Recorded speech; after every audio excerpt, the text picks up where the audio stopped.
Okay, let's see here. I guess we can go ahead and get started then. Looks like the time's approximately 7 p.m. and the July 9th, 2020 Farragut Board of Mayor and Alderman meeting will now come to order.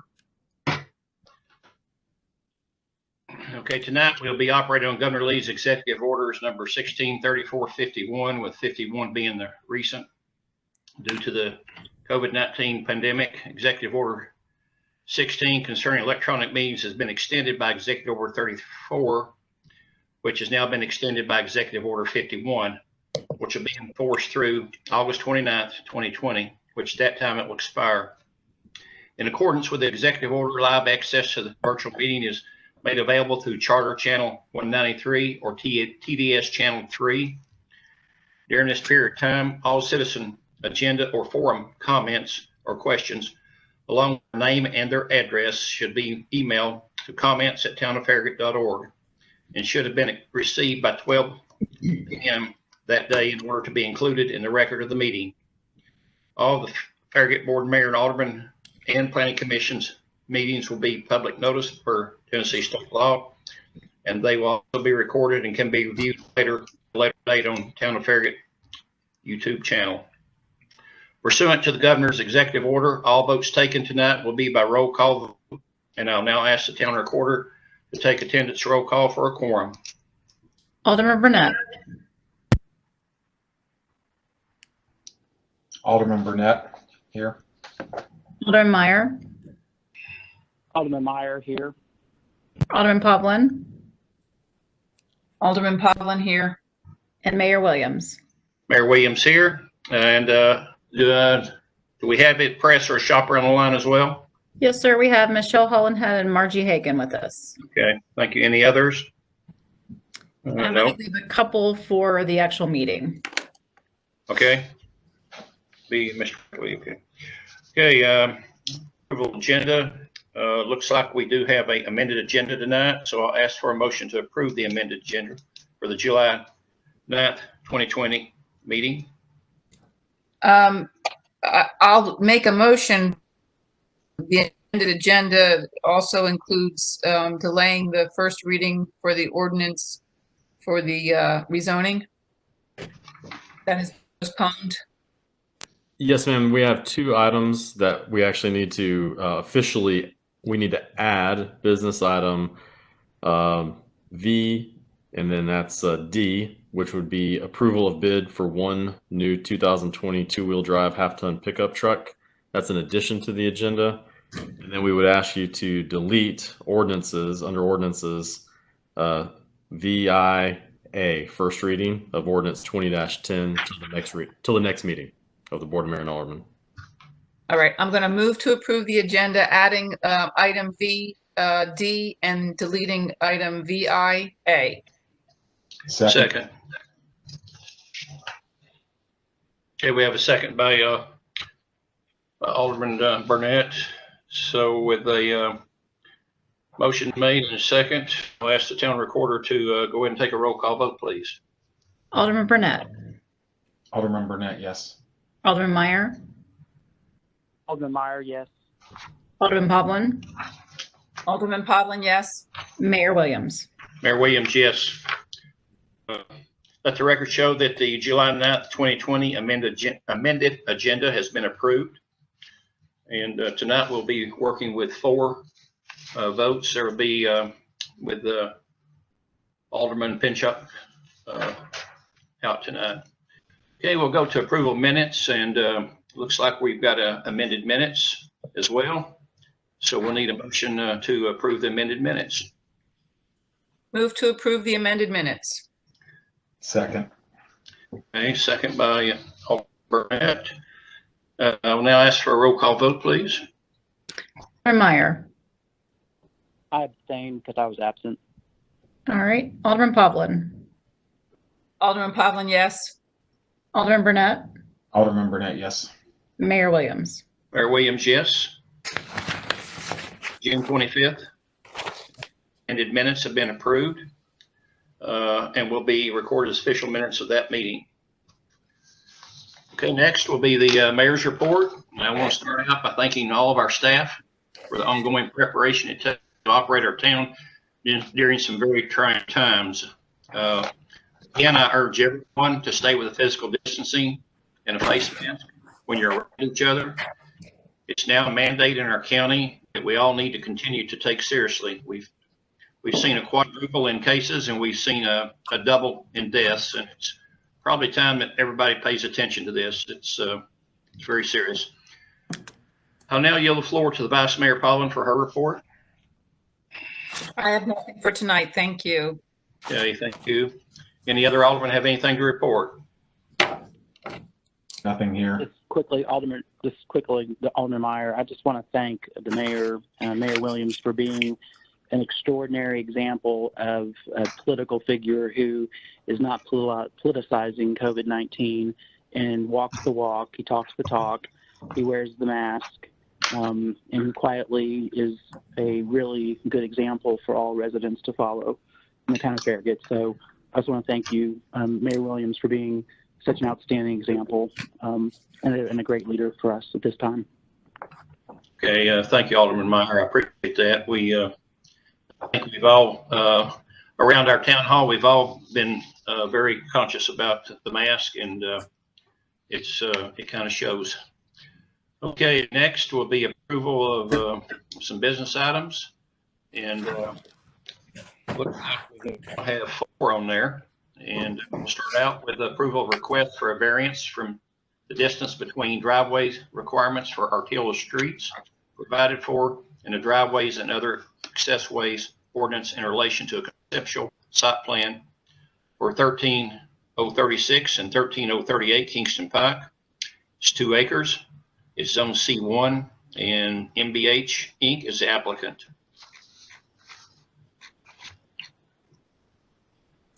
Okay, this is Bart Hose, the Assistant Community Development Director. I'm filling in for Bart tonight. This is a variance request from the town's driveways and other access ways ordinance. Specifically, the applicants are requesting an approximately 214-foot variance from the typical 400-foot separation that's required between driveways along arterial streets. They're proposing a shared access at a central point on a proposed site that the applicants want to develop. There are 2 existing lots of record there. They want to put 2 retail commercial buildings on it and utilize a shared access point off Kingston Pike. Because of the existing conditions in the area, they can't get that new access point in without the variance and maintain the separations between all of the existing driveways and access cuts that are out there.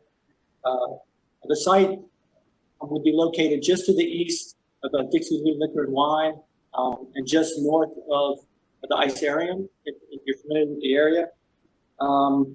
They have modified their plan slightly so that their central access point is going to be a right turn out only. So that was to alleviate some of the town engineers' concerns about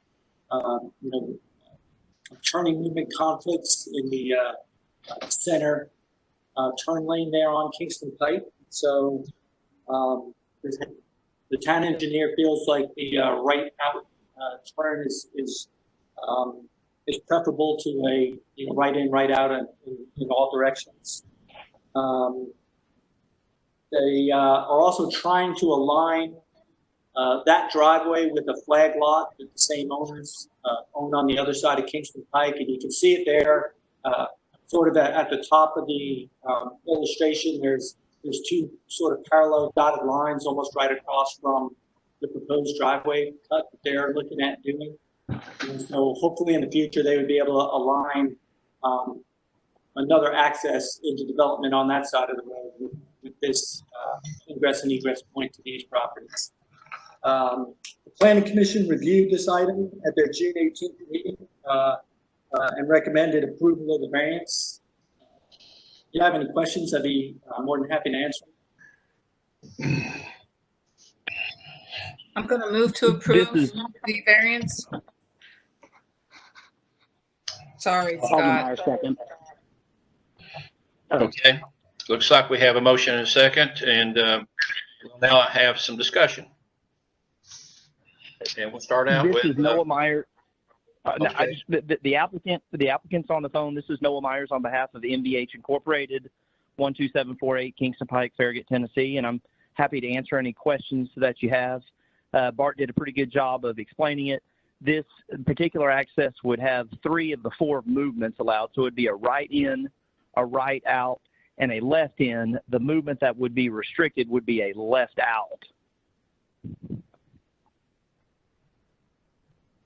Okay, thank you, sir. And we're open for discussion, and we'll start out with Alderman Burnett. So it looks like, from what I'm seeing and hearing, this modified access is a big improvement from the original full access, so it's got my full support. Okay, Mike. Alderman Meyer, I support. No further comment. Okay, Vice Mayor Pavlin. I know that this is not a discussion for this time, but obviously with that flag lot across the street, we're going to have to be concerned about how we're handling that as that property does develop. Just something we need to keep in the back of our minds. Noah, you're fine with this solution here? Yes, I think it's a very appropriate solution. I think it's good for the safety and well-being of the community, and also allows reasonable access to the site once developed. It also lines up with the most logical location for a future access point across the street, which hopefully can service all 3 of those lots, of which there are 3 different unrelated owners. Yeah. That'll be the trick then. I want to, just for clarity, because I know that we get variances all the time. Thank you, Noah. I appreciate your input. David, this is a variance from the ordinance. That's why it's coming to the Board of Mayor. Regulations stay at the MPC is what I understand. If somebody wants to appeal either one of these variances, where do they go to? If you're appealing a variance from an ordinance that's gone to the Board of Mayor and Alderman, is that a Board of Zoning Appeals issue? How is that handled? Well, ultimately on this issue, you are the adjudicating body, the Board of Mayor and Alderman, because the rights of way and the public streets are what you have control over and authority over. So Okay. any kind of, I guess, a request from a developer other than that did not agree with what you approved would have to go to court, basically. Okay. All right. Now, how about a variance from a subdivision regulations? If an MPC denies that, is there an appellate body for them as well, or what's that? How does that work? I think that depends, frankly. Bart, you want to jump in on that one? Yeah, sure. I believe that would go to court as well. Okay. I'm pretty sure that, under state law, the planning commission is really the sole authority on subdivision issues at the local government level, so that, any discrepancy there, I think, would then have to go on to the next level of court. Okay. No, I'm a little off topic. I just was curious about that. I started thinking about that, so I appreciate that clarity. I have no more questions, and I'm fine with this. Okay, Mayor Williams, you still, this is for Mr. Meyer, you still have a entrance from the road that will be put in behind the liquor store, or the driveway, I guess. I don't think that would be a road. That'd be a driveway. Well, there is a little bit of cart before the horse, depending on timing of TDOT with this, but there is a proposed driveway which would circle behind Dixie Lee Liquors and tie into their existing parking lot on that parcel. That the purpose of that driveway is to eliminate the existing curb cut that Dixie Lee Liquors has on Watt Road, which is definitely substandard and too close to the intersection. Our plan would then tie into their driveway, and it would also tie into the Isarium Cool Sports parking lot, which was designed for a future connection within a platted easement that actually crosses the two lots that we're purchasing. So it's really a good solution to our connectivity philosophies in the town of Farragut. So I'd be connected not only to Dixley Liquors, but I would also be connected to the Cool Sports. And then there's a potential connection, even though there's a topographic challenge, there's a potential connection if the property to the east of us develops, there would be a way to be able to connect the parking lots there as well. Did that answer, Mr. Mayor, did that answer your question? Well, I knew the answer to the question, but I just wanted to be on public record as far as for the people that's watching, for them to be aware of how this is working.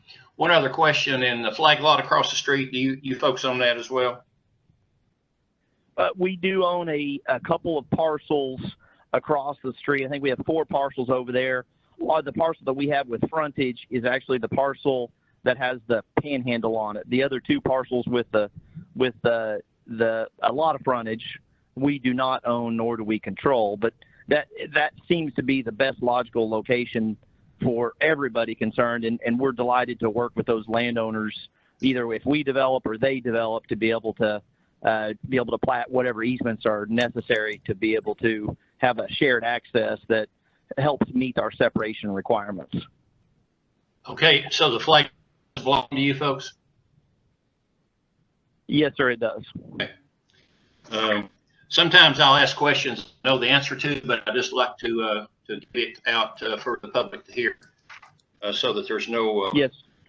Misunderstanding. Yes, sir. Okay. No, we want everything to be as transparent as possible. I'm delighted to answer any questions. Okay, thank you. Okay, well, we'll ask the town recorder for a roll call vote, because we do have a motion and a second. Alderman Pavlin. Alderman Pavlin, yes. Alderman Burnett. Alderman Burnett, yes. Alderman Meyer. Alderman Meyer, yes. Mayor Williams. Mayor Williams, yes. Okay, let the record show that variance has been approved. Okay. And next will be approval of charter amendments to the Farragut Education Relations Committee, Parks and Athletics Council, the Tourism and Advisory Committee. Yes, Mayor, we at our last meeting, we talked about several various amendments to these 3 charters for each of these committees. And I guess the easiest thing to do would be to start with one, and let's talk through each one and make sure the board is okay with it. And then we can get those ironed out and then eventually approve all of them together if you'd like. So the first committee is the Farragut Education Relations Committee. I know Vice Mayor Pavlin had several amendments at the last meeting to discuss the makeup of the committee, that each of the schools would have a voting member. And then when I was looking at this, I had added one additional member from the town of Farragut as a resident to try to get an odd number of members. You may or may not want to do that, but that's an amendment that I had put in here.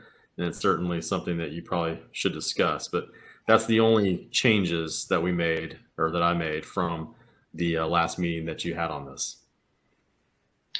Alderman Pavlin. Thank you, Mayor Williams. I know that we'd like to have an odd number on our committees, if at all possible, but rarely do we have anything controversial on this. And at this point, I really would like it if we kept it to just a member from each of the schools. So I feel like a member that is just a resident may just be twisting in the wind and kind of sitting there and not really doing anything. This is still a work in progress. If we need to add members, I would love to have when we start working with these committee members, have their input, what they think, if there's additional members that need to be added, if in those people might be serving. So I would like to keep it back at 8 voting members for now. Each, me, the Board of Mayor and Alderman appointee, and then the 7 representatives for each of the schools. The other change I'd like to make, youth members for now, that part up and going. I would like the youth members to be from either Farragut High School, Concord Christian, or Knoxville Christian School, because those are the only schools that have seniors, juniors, and seniors right now. I could easily see this possibly committee moving into representing the home schooling. We could have a pretty strong homeschooling community in our community. But right now we need to get our schools going up and going, and then maybe include that in a year or two when we know what we're doing with the schools. So those are the two changes I would like to see for this charter for now, if that's okay with all of you. Okay, David, do we want to vote on each one individually, or just agree to move on with the next one? I think if you'd like to vote on this one and go ahead and get that one out of the way, you're more than welcome to. Okay, then do you want to enter a motion? I'm going to make a motion to amend the Farragut Education Relations Committee to include 8 members and youth members being representative from Farragut High School, Concord Christian, and Knoxville Christian School. Okay. Meyer, second. Okay.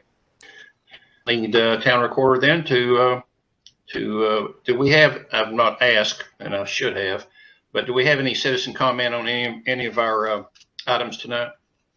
No, sir. Okay, then we'll move on for a roll call vote then. Thank you. Alderman Burnett. Alderman Burnett, yes. Alderman Meyer. Alderman Meyer, yes. Alderman Pavlin. Alderman Pavlin, yes. Mayor Williams. Mayor Williams, yes. Okay, next will be the Parks and Athletic Council. David, you on? Yes, sir. We talked again about this one, and we were trying to get an odd number of representatives for this committee as well. And so the addition of having the committee go from 9 at-large voting members to 10 at-large voting members will allow for that, since we also have 1 member of the Board of Mayor and Aldermen as well. So that'll give you 11 total members on the Parks Committee. And then if you want to, we can go ahead and go down to the Tourism and Advisory Committee. On that one, currently we have 9 voting members, and they're made up in different categories. You have 1 from lodging, 1 from retail, 1 from a dining establishment, 1 from a sales tax retail establishment, and then you have 3 at-large voting members. And the board talked last time about trying to get more lodging representatives and obviously different people from the community involved. And so the idea would be to increase the number in the committee from 9 to 11, and then increase the number of at-large voting members from 3 to 6. That's going to give you a total of 11 members. It's going to allow you to have 6 at-large voting members, so that you still have the 1 lodging member. But if you want to have 2 more lodging or 3 or 4 more lodging in the future, you can have that flexibility as those positions become available to have more. And I know you have several applications tonight on your agenda for that appointment process. So those are the 2 changes that were before you tonight for both the Parks and the Visitor and Tourism Advisory Committee. Okay, since we have Parks is just a change, then I guess we probably should do that. And then we have on the tourism, we have people to actually appoint. So I think we've already figured out who all's on the Parks and Athletics Council, if I'm not mistaken. We do, yes, sir. That's the next item, is going to be the appointments to those committees. So these are just the charter amendments on for this agenda item. Okay, then we'll need a motion then. I'm going to move to approve the charter changes for both the Farragut Tourism Visitor Committee and the Parks and Athletics Council. Alderman Meyer, second. Okay, we will go with discussion as we get to it. I'll now ask the town recorder to please do a roll call vote. Alderman Burnett. Alderman Burnett, yes. Alderman Meyer. Alderman Meyer, yes. Alderman Poplin, Alderman Poplin, yes. Mayor Williams. Mayor Williams, yes. Okay. Let the record show that the charter amendments have been approved as discussed. And we can now move on to the appointments for the, I guess, Tourism and Visitor Committee. Yes, sir. If you would like to start with that one. We had several applicants for the Tourism and Visitor Advisory Committee. And I know Town Recorder Allison Meyer sent you a updated spreadsheet talking about the different people that are applying, whether they're at large or they're a dining representative, and also how many positions that you will have to appoint to those positions. So tonight you'll need one lodging representative, you'll need one dining representative, and then you can have up to four at-large representatives from any area. It doesn't matter where they're from. And then I think the board member last time you'd already appointed Alderman Pinchak to be the board representative here. So Okay. you can go one at a time, Mayor, if you like, and each one kind of give your own people who you would like to appoint, and we can go down the line that way. And then we can add up the totals and see who gets the most votes, I guess, for the different positions. Yeah, I'll start out then. I'm going for Michael Bellamy. Would this be at large, Mayor? Yeah, well, let's start off with the ones that are positions. Candace Viox for the dining. Trent Walker, lodging representative. Amy Rorick for the, what are you calling the commercial? Well, this would be at large at this time, Mayor. No, you told me that there was another position that was a chosen position. Well, those positions are still not, they're 2-year terms. So Okay. Those positions aren't up yet. They will be up next year. So tonight you've got the 4 at large, the 1 dining, and the 1 lodging. So 6 total positions. Okay, so let me get my other sheet.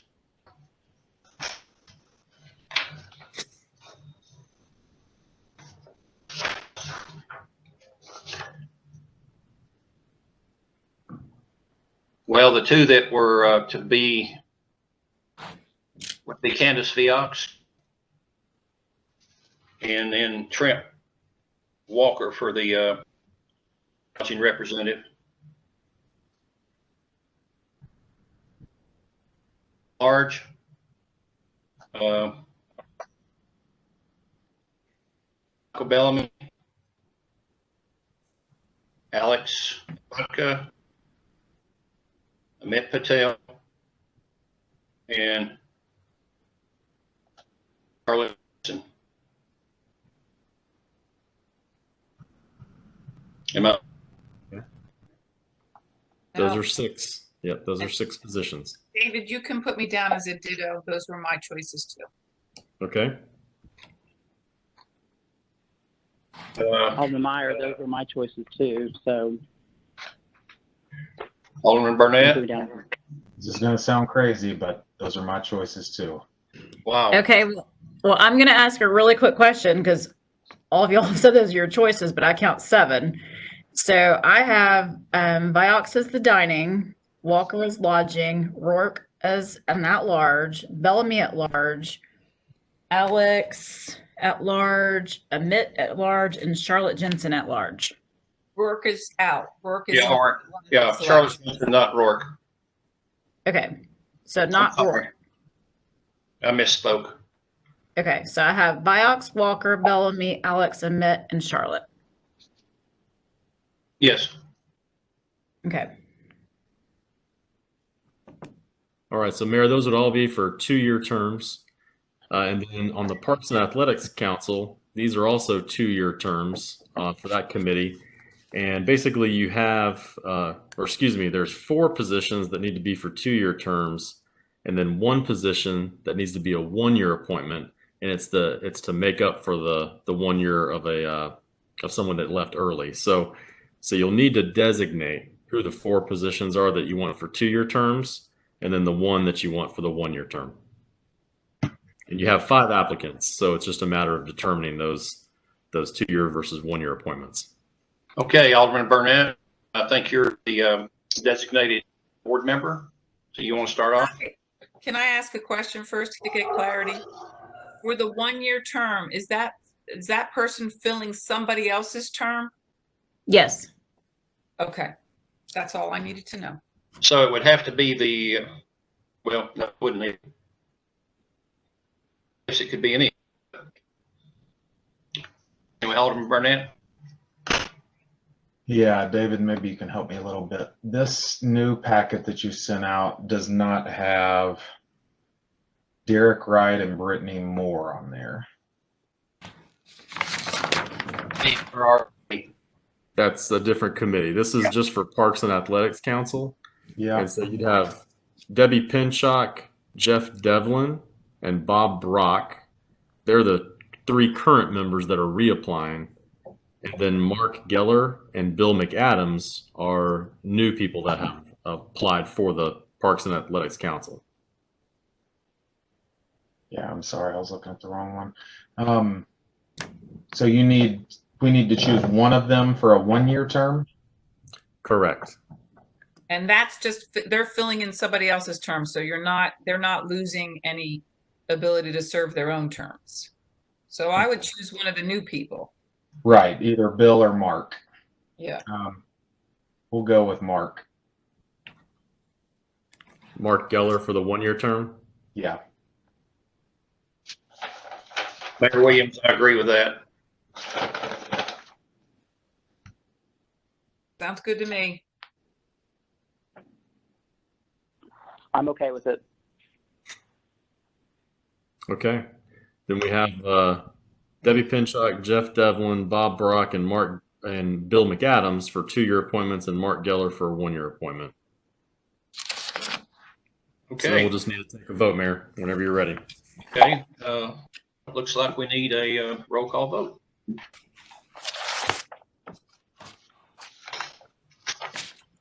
All right. Alderman Meyer, Alderman Meyer, yes. Alderman Coughlin, Alderman Coughlin, yes. Alderman Burnett, Alderman Burnett, yes. Mayor Williams. Mayor Williams, yes. Okay, let the record show that appointments have been approved as listed. Okay, will be the new one on the list there, approval of bid on a new 2020 2-wheel drive half-ton pickup truck. Mayor, this agenda item, we recently approved our equipment replacement program for this next year, and Public Works Director Bud McKelvey was looking at the various vehicles that we are buying. This would be a new truck for our position in engineering to inspect our projects.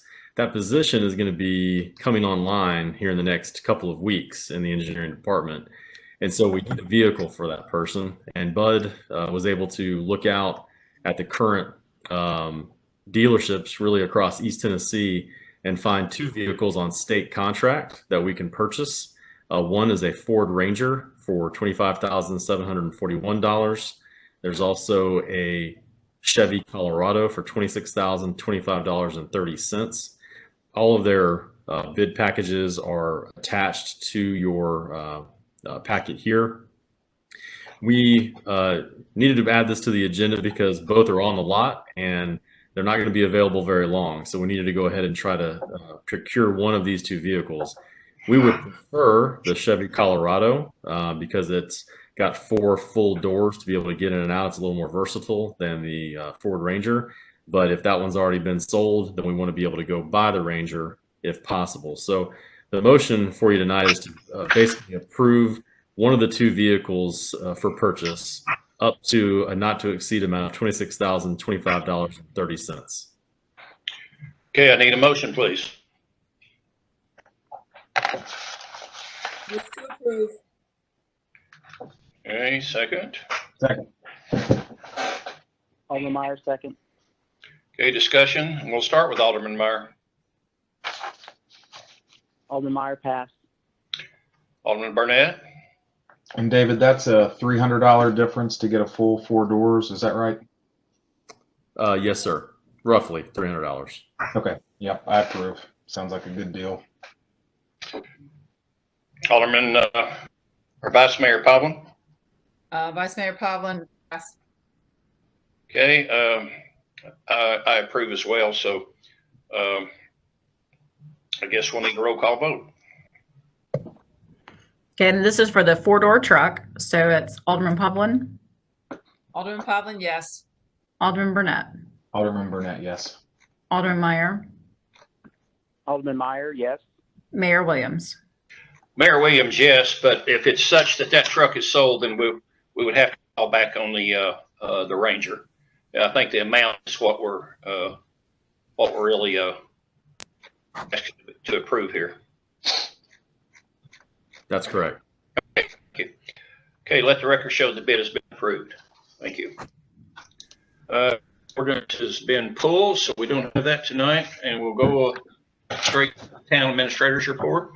Mayor, I have a couple things to report tonight. One is early voting starts at Town Hall next week on July 17th and runs through August 1st. We've been working with the Elections Commission to try to make sure we have one way in and one way out access to the building. We're trying to limit kind of interaction back and forth between folks as they come and go. Obviously, we know face masks are required in the building, so we're hoping for a good steady election. I know they've had a lot of folks actually request absentee ballots to be able to go and mail them in. So we'll just see how much traffic we get at Town Hall, but we are the early voting site here, and we also be the precinct site as well on August 6th. Another big announcement I have is that every year when we look at our financial records, we turn those into the Government Finance Officers Association, known as GFOA.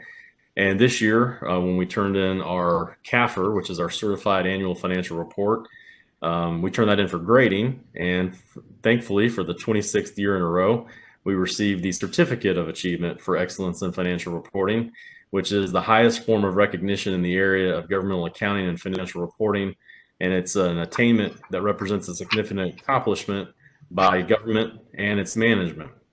We were actually one of only 32 cities out of 345 in Tennessee that received the award in 2018. So kudos to Town Recorder Allison Myers and our accounting clerk Pam Hall. They do a wonderful job of putting that document together and working with our auditors on that. So I really appreciate all the help that they put in each and every year in keeping our financial records in order. Okay, and that's all I have to report, Mayor. Well, I'm glad they actually do a great job. No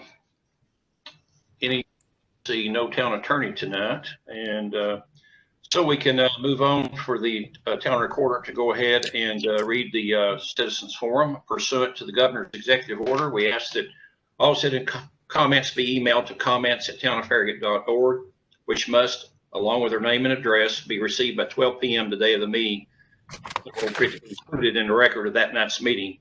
They must also abide by the public forum protocol to be read into the record. So you can start off with, I think we have 3. We do. The first one's Laura Squires, and she's at 236 Woodland Trace Drive. She writes, I'm writing to comment upon my concern related to the 5:30 p.m. workshop scheduled for July 16th. My questions are as follows, and she's referring to the Planning Commission meeting next week. How will the public be able to ask questions during the workshop? Will the public have access to view the workshop? Who is paying for the presentation given by Christopher Davis, PhD, from the University of Maryland, Department of Electrical and Computer Engineering, and who selected him as the speaker? If you watch his YouTube videos, in the introduction, he is referred to as he has served as a scientific consultant to several U.S. governmental agencies and industry. My question is, in which cellular industry organizations he has been or is he currently affiliated? With his medical training, what is his medical training related to long-term effects of 5G cellular millimeter radiation on humans when it is embedded near their homes and schools for years with 24/7 emissions? I submit the following comment for the June 18th Planning Commission meeting. On the top portion of the comment is read into the record. Would you please read the entire comment into the record and emphasize the need for a balanced presentation with 2 speakers? Our item for public forum for June 18th was in the May meeting. Tom Hale indicated Verizon has offered to send someone to discuss citizen concerns and provide information to BOMA and the Planning Commission regarding 5G. I request that the Farragut accept this offer and set up a type of forum with time for citizens' questions after July 1st, 2020. The next part was submitted, but not included in June 18th. Additionally, during that forum, I request Farragut also invite a non-cellular industry paid scientist to present counterpoint of multiple concerns from multiple scientists. It is important as Farragut weighs the impact of this issue in this town that the information presented include fair balance for opposing viewpoints. In closing, it is wise for all to become more educated on this topic. However, wisdom comes from hearing both sides of every story and weighing the merits of each. Our second speaker is Tran 2. Is at 11101 Sonia Drive. Says, I would like to submit a comment for today's BOMA meeting regarding the upcoming workshop for 5G on July 16th. Will residents have any opportunity to ask questions during the workshop and be able to view and access the workshop? On what basis was Mr. Christopher Davis selected as an expert on 5G and the effects of 5G? Has Mr. Davis had any medical training, or was Mr. Davis consulted with experts in 5G cellular radiation on humans when in his near homes and schools, or does he have any data in that regard? Will there be an additional expert available that can confirm or refute the information presented by Mr. Davis so that we can have a more clear picture of what 5G will do for our residents and community? Our final one is from Kathy Sharp. She's at 716 Woodchase Drive. She writes, all right, to comment upon my concern related to the 5:30 p.m. workshop scheduled for July 16th.